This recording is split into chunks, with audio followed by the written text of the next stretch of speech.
Which of the following oxides is most acidic in nature? तो देखिए हमारे पास secondary group के ऑक्साइड्स हैं,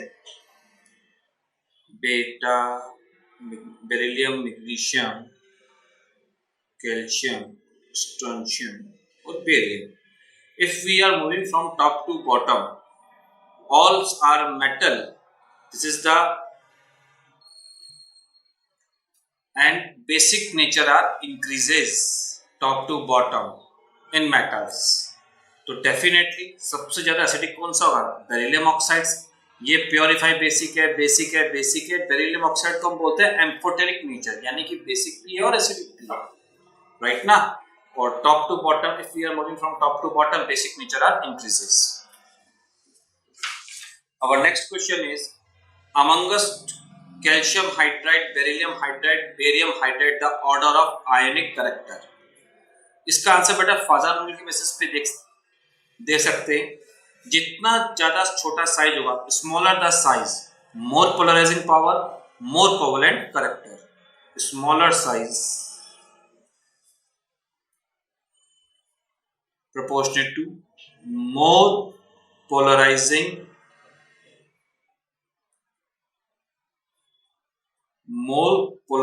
power, more covalent character.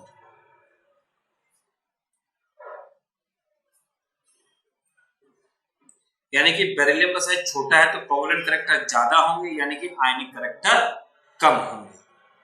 तो बेरिलियम वाले इधर आएंगे, सेकंड और फोर्थ नहीं होंगे. इनमें यदि चेक करेंगे तो सबसे ज्यादा साइज किसका है? बेरियम का है, यानी कि कोवलेंट कैरेक्टर कम है, आयनिक कैरेक्टर ज्यादा है. First is our right answer. Our next question is, magnesium reacts with an element X to form ionic compound if the ground state electronic configuration of X is the simplest formula of the compound. इसके बारे में चर्चा कर रहे हैं बेटा. Simplest formula magnesium है. Magnesium क्या आयन बनाएगा बेटा? Mg2+ बनाएगा. और 1s2 2s2 2p3 की बात करें, दिस इज नाइट्रोजन. नाइट्रोजन क्या बनाता है बेटा? N3 माइनस आयन बनाता है. यानी कि हमें Mg2+ और N3 माइनस की बात करेंगे, जिसपे X को हमने एज्यूम कर लिया है कि वो नाइट्रोजन है. Due to its electronic configuration they are the 7 electron which are in nitrogen. Cross multiply करेंगे बेटा तो Mg3N2 बन जाएगा. The right answer is 4th. Our next question is, which one is wrong statement? Total orbital angular momentum of electron in s orbital is equal to 0. सही बात है भैया, true statement है, कहीं कोई दिक्कत है ही नहीं. क्यों? क्योंकि ऑर्बिटल एंगुलर मोमेंटम का फार्मूला क्या होता है? √L into L+1 h/2π. L के लिए S की वैल्यू कितनी होती है? 0 होती है, यानी कि L बराबर 0 1 2 3 SPDF. यहां से ये कॉन्सेप्ट आया. An orbital is designated by 3 quantum numbers while an electron in an atom is designated by 4 quantum numbers. ये भी सही है. किसी भी ऑर्बिटल के लिए आपके लिए N, L, M 3 quantum number sufficient है.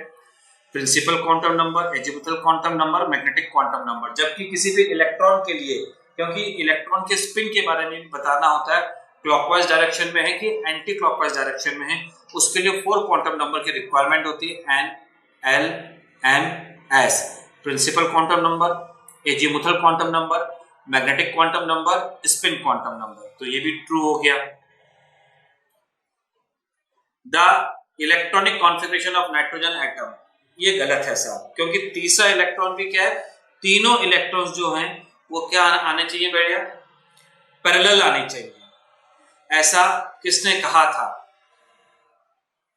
हुंड्स अंकल ने कहा था. Hunts rule. तीनों इलेक्ट्रॉन जो है पैरेलल आने चाहिए. ये रॉन्ग हो गया. The value of M for dz² is 0. ये भी ट्रू है. Third is our right answer. Our next question is which one of these will have highest bond order? तो देखिए Cn plus Cn minus NO और ये Cl। अब देखिए nitrogen के इसके अंदर कितने होते हैं? 6, 7 प्लस 6 13, एक इलेक्ट्रॉन निकाल लिया, कितने बचे? Number of electron 12। Cn minus की बात करें बेटा कितना आ जाएंगे? 14 आ जाएंगे। क्यों? 6 प्लस 1 7 प्लस 7 14। NO की बात करेंगे बेटा कितने आ जाएंगे? 15, 8 प्लस 7 15। Cn की बात करेंगे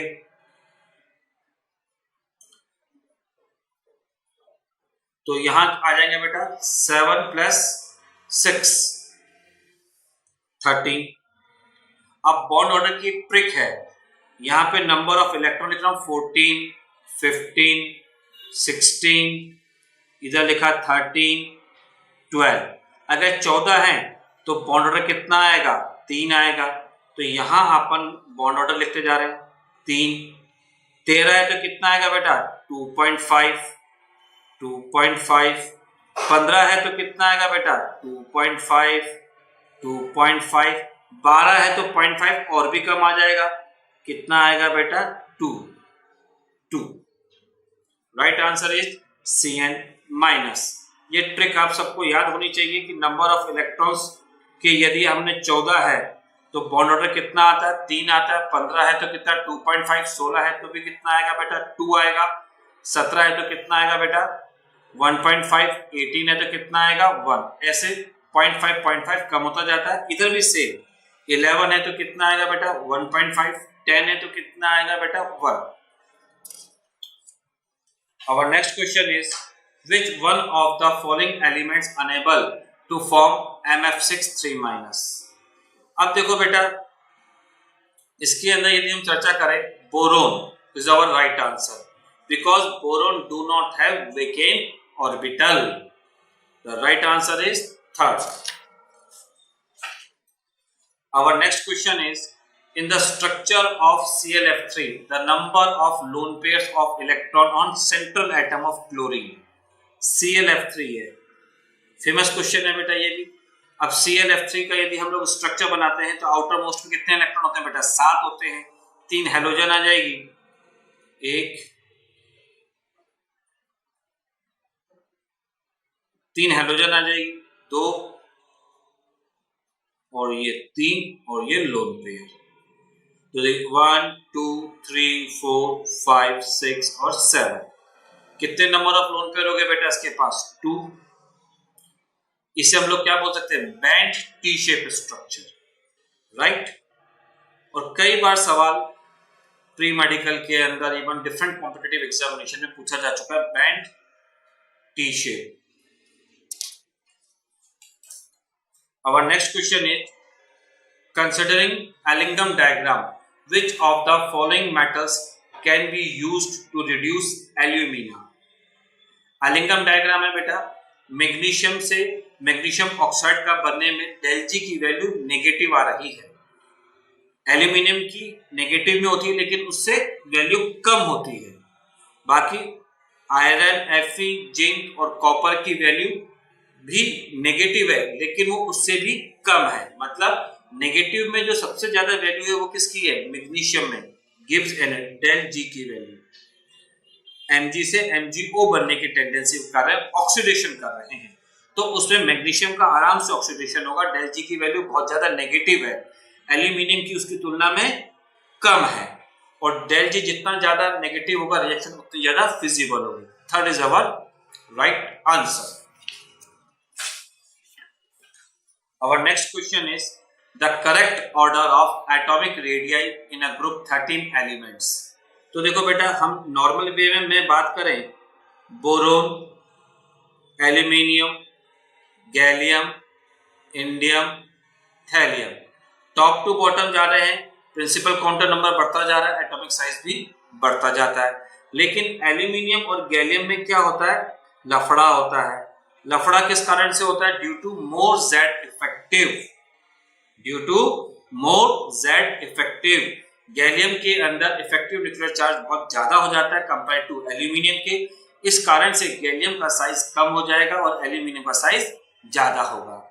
दूसरा इसका एक्सप्लेनेशन बेटा डाटा बेसिस पे याद कर लीजिए, डेटा बेसिस पे याद कर लीजिए, या फिर जेड इफेक्टिव, गैलियम का जेड इफेक्टिव ज्यादा है एल्यूमिनियम से, इस कारण से उसका साइज कम हो जाएगा। Fourth is our right answer.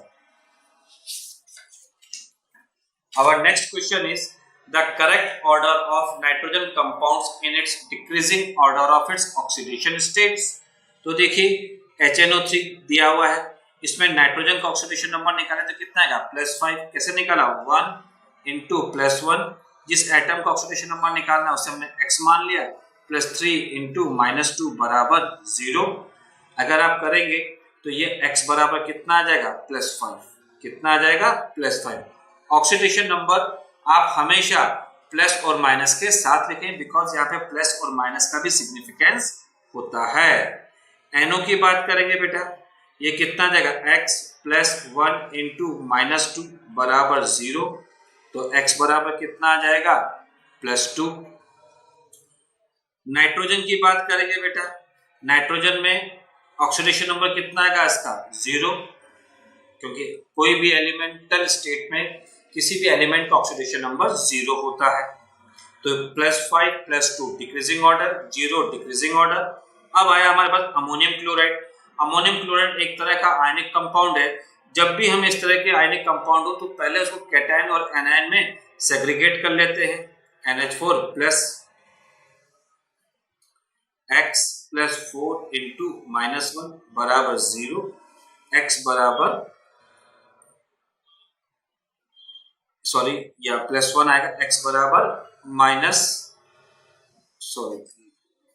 x +4 into +1 बराबर +1, x बराबर -3। ओके, तो देखिए ये पूरा का पूरा क्या आ गया डिक्रीजिंग ऑर्डर आ गया। साइन का फिजिकल सिग्निफिकेंस है -3, मतलब वैल्यू क्या हो रही 0 से कम है। 1 is our right answer। Our next question is which oxides of nitrogen is not a common pollutant introduced into the atmosphere both due to natural and human activity। तो देखिए बेटा, ह्यूमन एक्टिविटी के कारण फॉसिल्स है, fossils को burn करने पे NO2 और NO इंट्रोड्यूस होते हैं। एनवायरमेंट के अंदर N2O तो रहता ही है। Is not a common pollutant introduced into the atmosphere both due to natural and human activity के कारण। ये आपके पास NO एंड NO2 फॉसिल्स के बर्न करने पर प्रोड्यूस होते हैं। इसका मतलब ह्यूमन एक्टिविटी से ये एटमॉस्फेयर में डेवलप हो रहे हैं। N2O एटमॉस्फेयर में रहता ही है। The right answer is N2O5। Our next question is the type of isomerism shown by the complex। इसके बारे में यदि हम चर्चा करें तो देखिए ये इसका राइट आंसर है ज्योमेट्रिकल आइसोमर। सिस और ट्रांस फॉर्म में ये एग्जिस्ट करेगा। ये CO कोबाल्ट का स्ट्रक्चर बनाया बेटा, ये Cl, ये Cl और ये यहाँ पे अपन ने EN क्या होता है इथाइलिन डाइअमीन। ये क्या होता है बेटा इथाइलिन डाइअमीन, सिस फॉर्म आ गया। अब हम इसके बारे में चर्चा करते हैं। Next cobalt, now this is transform. Cl और Cl का आगे अपोजिट में आगे, सिस और ट्रांस कहां चर्चा करेंगे ज्योमेट्रिकल आइसोमर्स के बारे में चर्चा करेंगे। First is our right answer. Our next question is which one of the following ions exhibits d-d transition and paramagnetism well। तो देखिए नंबर ऑफ अनपेयर्ड इलेक्ट्रॉन होंगे तो पैरामैग्नेटिक होगा, सीधा सा कॉन्सेप्ट है। अब CrO4 2- में क्रोमियम का ऑक्सीडेशन नंबर कितना आ जाएगा बेटा जी, ऑक्सीडेशन नंबर +6। Cr2O7 2-, Cr2O7 2-, इसके अंदर भी बातचीत करेंगे तो क्रोमियम का ऑक्सीडेशन नंबर कितना आएगा भैया, +6।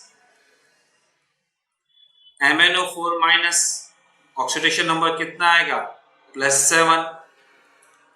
MnO4 2 माइनस ऑक्सीडेशन नंबर कितना आएगा, +6। अब देखिए क्रोमियम की यदि हम बात करते हैं आप लोगों से, क्रोमियम का एटॉमिक नंबर 24 होता है और 1s2 2s2 2p6 3s2 3p6 3d5 4s1। इसको मैं क्या लिख सकता हूं बेटा जी, ऑर्गन भी लिख सकता हूं, organ 3d5 4s1।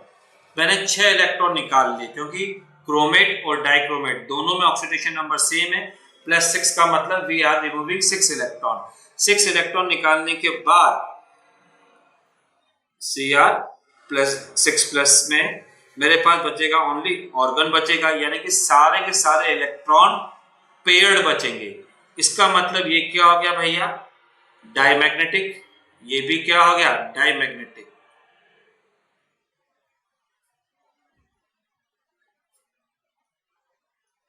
Okay. MnO4 minus manganese की बात करेंगे, मैग्नीज कितना है बेटा, 25। 1s2 2s2 2p6 3s2 3p6 3d5 4s2। और क्या ले सकता हूं, ऑर्गन 3d5 4s2। मैग्नीज में दो तरह का ऑक्सीडेशन स्टेट है बेटा। पहला यदि हम बात करें तो Mn7+ है, Mn7+ में 7 इलेक्ट्रॉन निकाल दिए, 7 इलेक्ट्रॉन निकाल दिए यानी कि सारे के सारे इलेक्ट्रॉन क्या बचे, पेड़ बचे।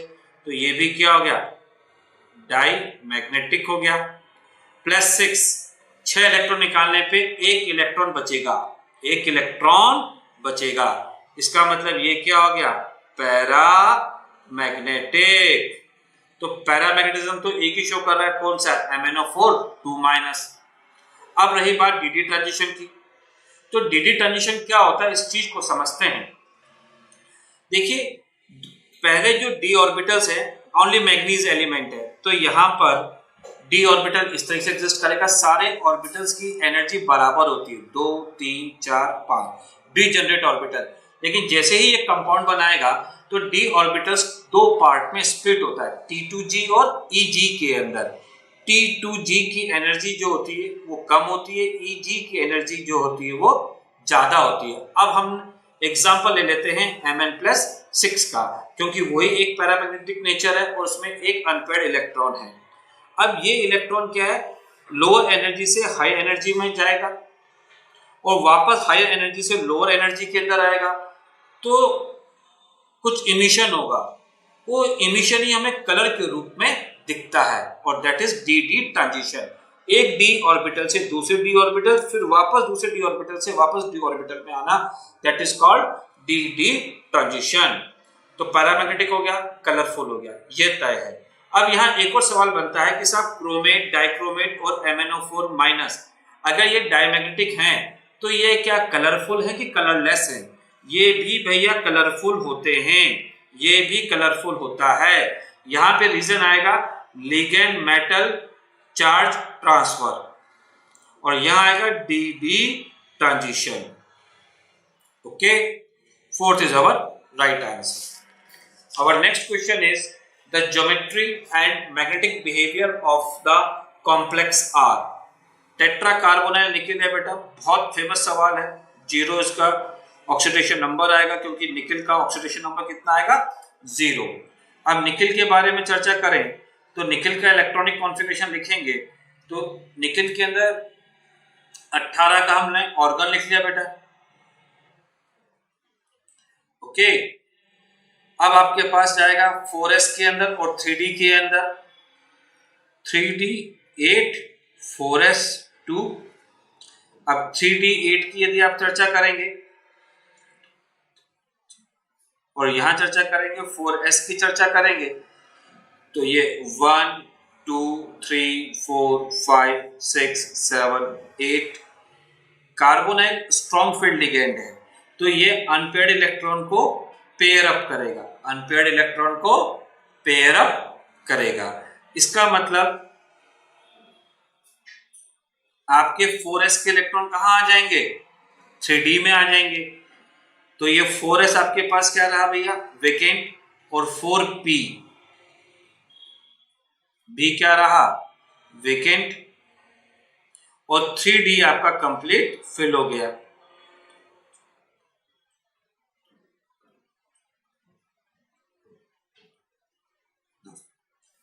तो अब देखिए एक s और 3p, हमें सेंट्रल मेटल एटम निकिल के 4 वेकेंट ऑर्बिटल चाहिए थे और चारों के चारों वेकेंट ऑर्बिटल अवेलेबल हैं, एक s का 3p के, यानी कि sp3 हाइब्रिडाइजेशन हो जाएगा, टेट्राहेड्रल ज्योमेट्री हो जाएगी। sp3 hybridization, that is tetrahedral geometry, and all electrons are paired, that is diamagnetic in nature. Right answer is second. Our next question is iron carbonyl is. अब इसके बारे में हम आपसे चर्चा करें, आयरन कार्बोनाइल। कोई भी कॉम्प्लेक्स कंपाउंड में यदि एक सेंट्रल मेटल एटम है तो उसे मोनोन्यूक्लियर बोलेंगे, 2 है तो उसे डाइन्यूक्लियर बोलेंगे, 3 है तो ट्राइन्यूक्लियर, और 4 है तो टेट्रान्यूक्लियर। लेकिन आयरन कार्बोनाइल के अंदर ओनली एक ही सेंट्रल मेटल एटम है, इसलिए इसे हम लोग क्या बोलते हैं, mononuclear. Second is our right answer. Our next question is match the metal ions gives column 1 with spin magnetic moment of the ions gives in column 2. Match the metal ions given in column 1 with the spin magnetic moment of the ions given in column 2 and assign the correct code. तो देखिए spin magnetic moment का जो formula है वो आप ध्यान में रख लीजिए, root N, n+2 bore magneton, जहां पे n क्या है, नंबर ऑफ अनपेयर्ड इलेक्ट्रॉन। अब देखिए सवाल के बारे में चर्चा करते। आपके पास कोबाल्ट है, एटॉमिक नंबर कितना होता है, 27, इलेक्ट्रॉनिक कॉन्फिगरेशन लिख दिया, कोबाल्ट 3+, मतलब वी आर रिमूविंग 3 इलेक्ट्रॉन, कितना आएगा 3d6, that is 4 number of unpaired electron. Chromium कितना होता है 3d5 4s1, 3+, removing 3 electron 3d3, iron 26, 3d6 4s2, removing 3 electron 3d5, nickel 3d8 4s2, removing 2 electron 3d8. We are filled all the electron in 3d orbitals. Number of unpaired electrons and apply the formula spin magnetic moment root n into n+2 Bohr magneton where n is the number of unpaired electron. अब आप सबको match करेंगे तो इसके अंदर जो सही answer बनेगा वो बनेगा 1 is the right answer. Check कर लीजिए, हम लोगों ने कोबाल्ट का निकाला है रूट 24, यानी कि A के साथ क्या होना चाहिए, 4th होना चाहिए। हम लोगों ने क्रोमियम का निकाला है रूट 15, तो क्रोमियम है, क्रोमियम के साथ क्या होना चाहिए बेटा, 5 नंबर होना चाहिए। बी के साथ क्या होना चाहिए, 5 जो है यहाँ पर। हम लोगों ने आयरन का निकाला है रूट 35, तो आयरन के साथ क्या होना चाहिए, रूट 35, यानी कि 2nd नंबर होना चाहिए। हम लोगों ने निकिल का निकाला है रूट 8, तो निकिल के साथ रूट 8, यानी कि डी का क्या होना चाहिए, 1 होना चाहिए। First is our right answer.